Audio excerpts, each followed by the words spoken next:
Thank you, Mr. Chair. I appreciate you holding this hearing, and thanks as well to the ranking member.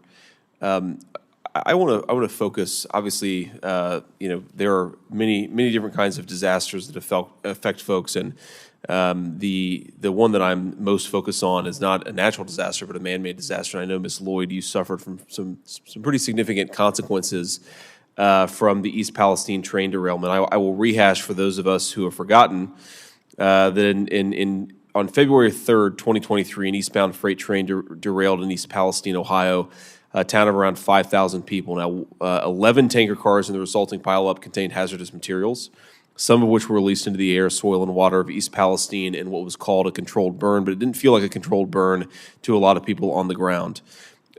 People were and still are afraid to let their kids play outside. They're afraid to drink the water. They're afraid of what's happened to their air, and they're afraid of what's happened to their long-term health. Ms. Lloyd, I'm so sorry this happened. I'm so sorry it's something that affected your life. And I maybe thought, just given that a lot of us in D.C., I'm an exception. I know the chairman is an exception as well, but a lot of us in D.C. don't know anybody personally affected by it. Maybe you could walk us through what it was like when that happened, because am I correct that you were living pretty close and still live pretty close to where the train crash happened? Is that right, Ms. Lloyd? I live 5 miles out. 5 miles out. Could you just maybe walk me through what happened? Did you see it? Did you hear it? What were the effects, and how did it affect your family? Yeah, we definitely did see it. My heart, I am constantly thinking about the people of East Palestine. I don't know if they'll ever, I worry that they'll never feel resolved and at home there anymore. So 5 miles out in the way of Pennsylvania, what we dealt with was our children being evacuated from school. My kids attend the school district in Pennsylvania that was evacuated. I will also say that we have a 6-acre property that sits at a higher altitude than the train derailment site. So when there was the controlled explosion, which looked like a mushroom cloud to me,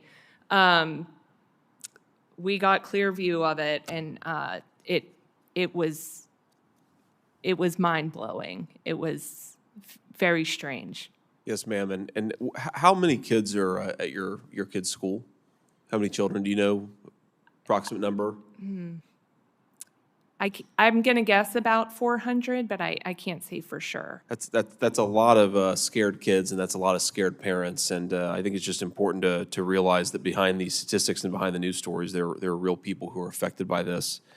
Ms. Lloyd, would you be surprised to learn there were more than 1,000 train derailments last year alone in this country? I'm not surprised, no. Well, you're smarter than I am, because I was shocked when I saw that number. And if you think about East Palestine, that's effectively 1,000 potential East Palestines happening every single year in our country. Of course, most of them aren't that bad, thank God. But when you crash a train, you don't always control where it crashes. Just a couple of months after East Palestine, there was a train derailment about 4 or 5 miles outside of Cleveland that could have been incredibly catastrophic if it had crashed a little bit closer to the city of Cleveland. Thank God that it didn't. But we can't just rely on luck, and we can't just rely on good circumstances to prevent these things from happening. I'm mindful, of course, that while our children are affected by these things in unique ways because their little brains are still developing, they're still trying to understand what they see. A lot of our elderly folks are the ones who can't get out quickly, who can't move quickly, who maybe don't have any alternative when their homes become unlivable. And so I'd encourage members of this body and members of this committee, I know both of you are both working on this with me, and I appreciate it, that we could pass the Railway Safety Act out of this body and out of the House later this summer that would make these accidents much less common and expose you and your family, hopefully, to a railway system that's a lot safer and doesn't allow this thing to happen again. So I'm sorry, Ms. Lloyd, but I'm glad that you're here. I appreciate all of you for being here, and I appreciate your testimony.